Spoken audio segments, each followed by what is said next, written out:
All right, guys, I'm back with another one. I just want to re-record a video from my move testimony, and the reason that is because you could barely hear the the previous one. So, anyways, all right, let's see. So, about 3 years before the move, everything had been going, normal, I guess you could say, for my life, and I had felt like something had been telling me to budget my money and save my money.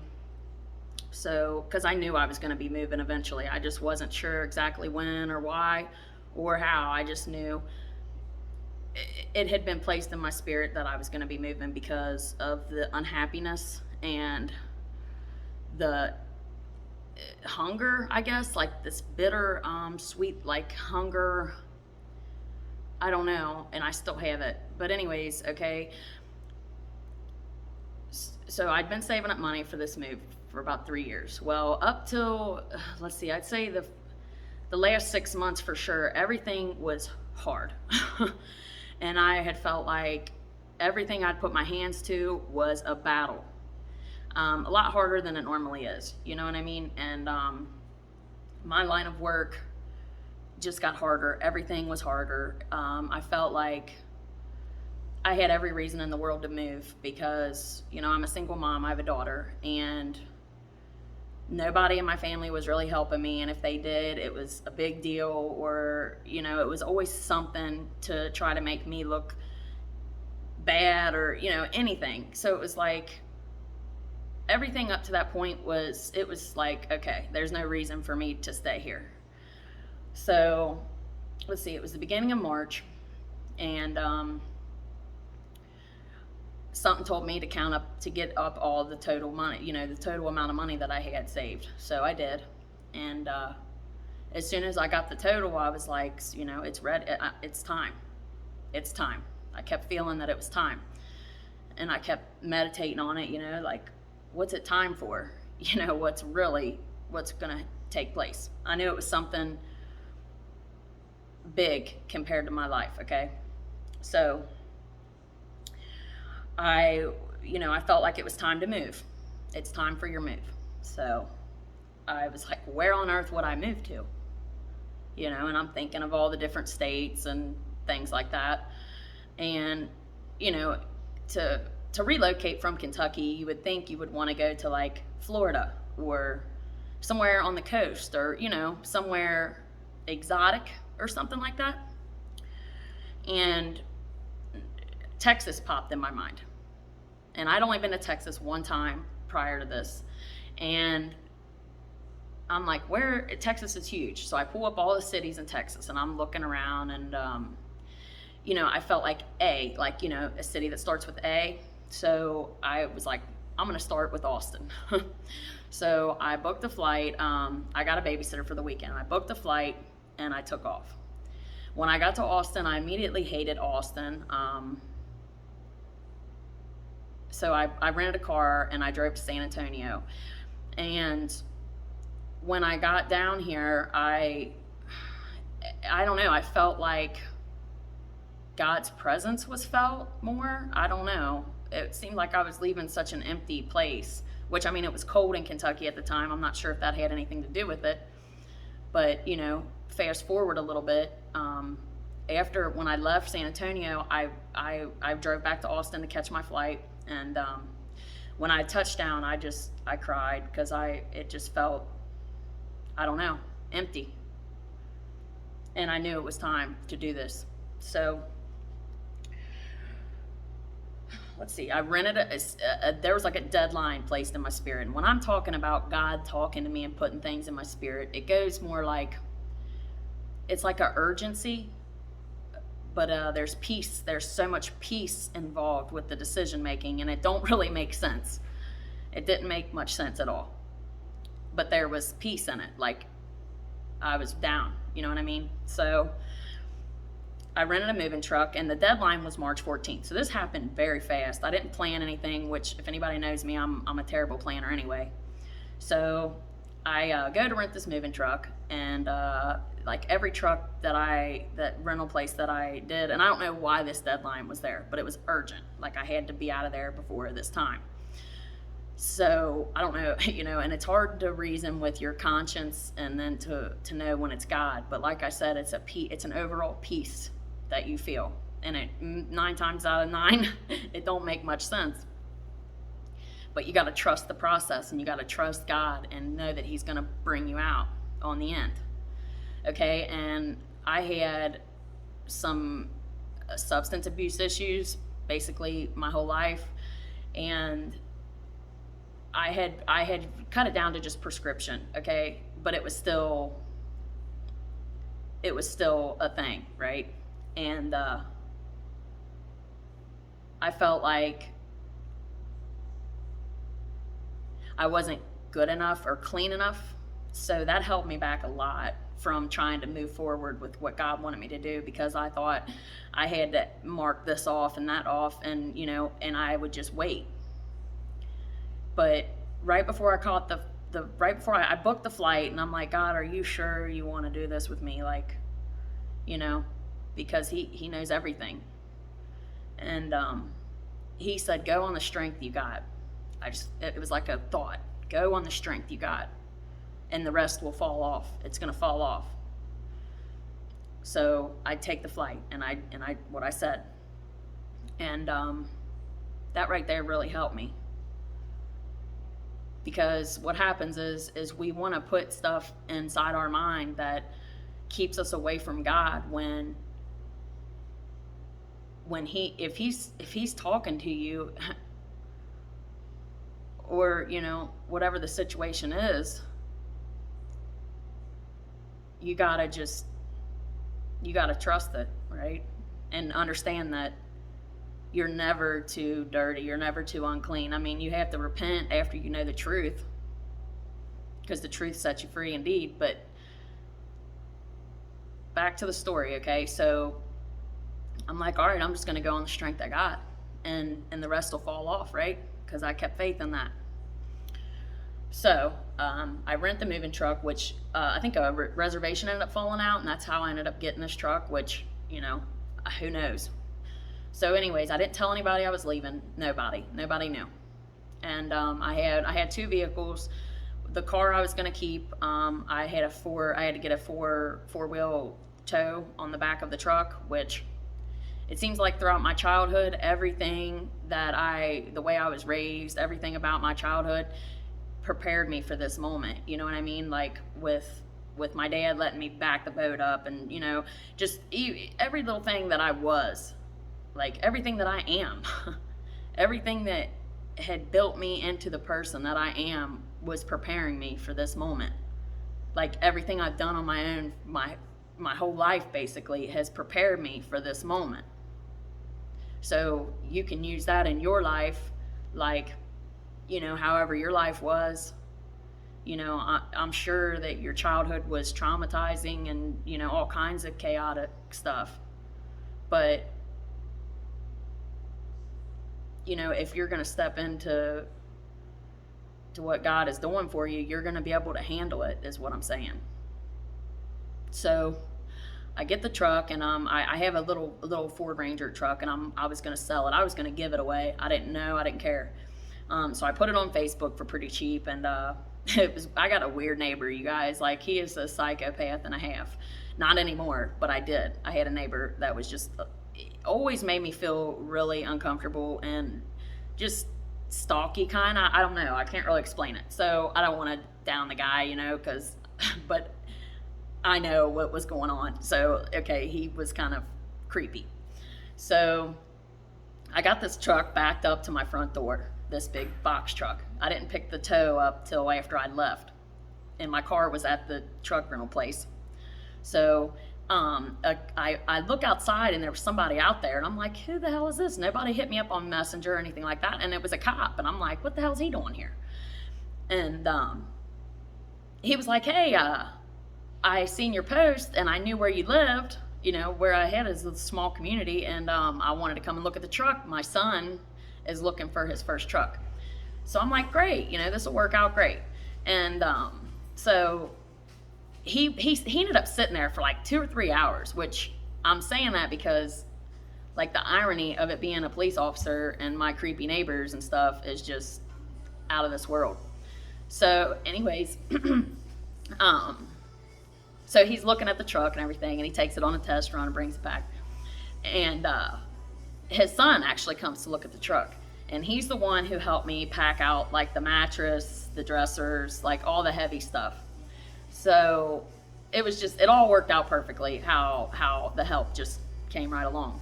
So, and I mean, I was ready to go. You know, I was exhausted and everything else because, you know, I didn't know where I was headed. So I load up everything, and his son helped me with all the heavy stuff. And I said my goodbyes to my home, you know, my house that I'd been renting for 4 or 5 years. You know, my career, I'm an elevator technician, great pay. I mean, I was leaving behind a lot, okay? But there was peace in it. I mean, I was at peace. How could you be at peace not even knowing where your final destination is? I knew it was going to be in Texas, San Antonio. So I hit the road. I go pick up my car, load it up on the truck, and like I said, everything had been preparing me for that moment. Like I knew how to do all this by myself, and I wasn't scared. And so we're making the drive, and it was a long drive. And you know, I would just pull over at the rest stop, and it's me, my daughter, and my dog. and I'd pull over at the rest stop, flip the mattress down. I'd sleep for a little bit, get back in the truck, and keep going. And when I got down here, and I was fasting the whole time. I didn't eat nothing the whole time, so I could hear God and get direction, you know, because it was something I'd never done before. I'd never trusted God this way, ever. I've never stepped out in faith like this ever in my life. I mean, I was considered a baby in Christ, really. I mean, I still am. So, anyways, we make it down to San Antonio, where I'm at now. And I immediately start looking for apartments, and I really didn't know, you know, I knew what my budget was and for how many months, you know, I'm going to be covered here. And God told me Alamo Heights, go to Alamo Heights. So I'm like, okay. So and turns out it's a great neighborhood. It's a really wealthy neighborhood with just a lot of old money here. You know, my family the whole time is once I did tell them, because I just up and left. And I finally start talking to them. They're like, sex trafficking's bad, blah, blah, blah, trying to put all these doubts and all these fears in me, which that's why I didn't tell them. I knew God had my back, and plus, you know, I'm packing. I'm not going to be caught with my pants down regardless. So I'm looking at and we're looking at this apartment, and the school system's great here and everything. And I find this place that I'm at now, this apartment that I got now, and you know, I knew as soon as I walked in that this was it. A little bit higher than my budget, but you know, I thought to myself, I'm not going to downgrade because this is an upgrade all in all. You know, I might stand out like a sore thumb. And I have a lot of old behaviors, you know, from the way I was raised that just aren't appropriate or, you know, uncalled for, whatever. I had to let all that shut off, plus my addictions and stuff, that all that has fell off. So I'm 4 months in now to my stay here at my new territory, so to speak. And I put in some applications and stuff, but God don't want me to go back to work just yet. Not your typical 9 to 5. He's just, and you know, and it just so happened I ended up you know, money kind of and credit, like things just kind of fell into place to where I could afford to take a little time off to enter God's rest, right? Because that's important, especially now after the move. And I'm still here, and things have been hard. They've been hard. You know, celebrating holidays and stuff away from my family. Regardless of however they treated me, I love my family, and it's still hard, you know, being away from them all. Like on Easter, stuff like that, my kid's birthday. I don't know, it's a lot to leave behind, especially this far away. I'm like a 18-hour drive home, so it ain't like I can just turn around when I want. And not knowing anybody down here has been kind of hard. I feel like I'm kind I you know I feel like my back's against the wall, so to speak. But as I'm going through all these mixed emotions of like, first of all, living in like an upscale neighborhood's different to me, and it's been a lot to adapt to. But one thing I can say is that I'm not alone, that I have the Most High God backing me up. So what fear do you need? If God's for you, who can be against you, right? Nobody. And when you're partnered with God, there's nothing that can come in the way of what God has in store for you. God has told me, he's downloaded some things that he wants me to start, like a nonprofit, things like that, ideas. I know that help is coming, and I'm going to be partnered up with people that God ordained, because this is a God ordained move. I took a giant leap of faith, and I invested all my resources into it, and it don't make sense to nobody, but I don't need it to make sense to anybody. Like, it makes sense to me. And if you're watching this and you're, getting ready to move, or if God's talking to you, because I know God's going to bring you to this video if you need to hear it, just do it. And, believe. If you believe and you feel it and there's peace in it, don't worry about any hows. Don't worry about how you're going to make it, how this, how that, how am I going to work? Don't worry about that. God has already got that wrote down in your book. You know what I mean? You got to be courageous, man, in this hour. Because we're in the end times. We're in the end times, you guys, and we're seeing supernatural things happen, and he's moving his people all over the place. Many are called, few are chosen. And if you're chosen, by now you know it. And you got to have faith, man, that everything's going to work out the way it needs to. And the way you know it's God is that there's peace in it. And like I said, most of the time it don't make sense. Like he was downloading stuff into my spirit, and I'm just writing it down, and half of it, like half the words, I know the word, but I don't know the meaning behind it. So I'm looking up these definitions, and it's all falling into making sense. I know that was from God. You know what I mean? You got to leave a lot behind, but I know it's going to be worth it. Everything that I left behind is going to be restored. I'm already at peace. Just the wake-up call for seeing who I am and the power that I have was worth it. Was worth all the money that I've already put in. Even if I end up going back, which that's not going to happen. But even if I did, I'm not going back because I'm already wiser. You know what I mean? That's your breakthrough. When you break through and realize who you are, and realize, yeah, you might have been the underdog. You might have been the last pick of the team. You might have been the weirdo, and you're probably alone. And if you do have somebody, you need to be thankful for that person, because when you walk with an anointing, it's intimidating to other people, and you got to learn to not care and really be proud of that and thankful, because I'm honored. It's an honor to walk with God, and everything that is yet to come makes everything worth it. Even if I have to walk alone for the rest of my life, I'm willing to do it, because I'm not alone. You know what I mean? And I know that if I am, people eavesdrop, they don't mind their own business. We're peculiar people. But if somebody crosses you, they're crossing God, and you know that, and you gotta know that. And if they're crossing God, nothing but negative can happen to that person. Just know that you're untouchable, and the breakthrough is you knowing who you are and how badass you truly are. And I'm coming from a very humble spot because my story, where I've came from, my life, I've earned this right. I've earned this confidence. And I've worked hard for it.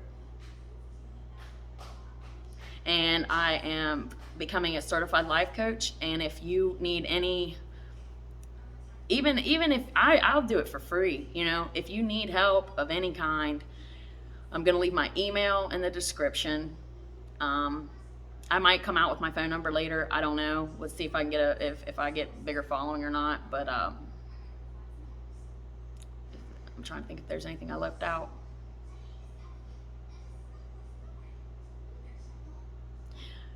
That's about it.